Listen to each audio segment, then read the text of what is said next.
বাবা তুমি লড়কে তুই বাহ বাবা অতদিন শুনেছি না, আজকে চোখে দেখে নিলাম তোমার স্বভাবটা। স্বভাবের নিয়ে প্রশ্ন তুলছিস, কি মন দেখলি রে? ছি বাবা ছি, তুমি এরকম ললিত কাকির সঙ্গে ঘনিষ্ঠ হতে পারলে? আমি ললিত বন্ধুর সাথে ঘনিষ্ঠ হয়েছি, তার প্রমাণ কি আছে রে? মুখটা একবার লোককে দেখা, তাহলে প্রমাণ পাই যাবে। মুখে এত কিসের দাগ? ছি, সালা যেমন 12 বছরের তর্পিতে কোনো মিয়াই প্রথমবার কিস করেছে। মানলাম ওর স্বভাব খারাপ, কিন্তু তুই এখানে কি করছিস রে?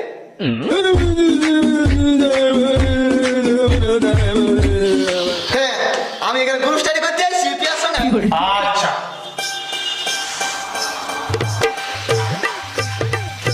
আমার দিকে ওরকম ভালো থাকার মানেটা কি? গ্রুপ স্টাডি করতে আসে, বিটি ছাড়তে বেটা ছাড় গায়ে কি করে সেটার মানে খুঁজছি রে ভকিচুদ।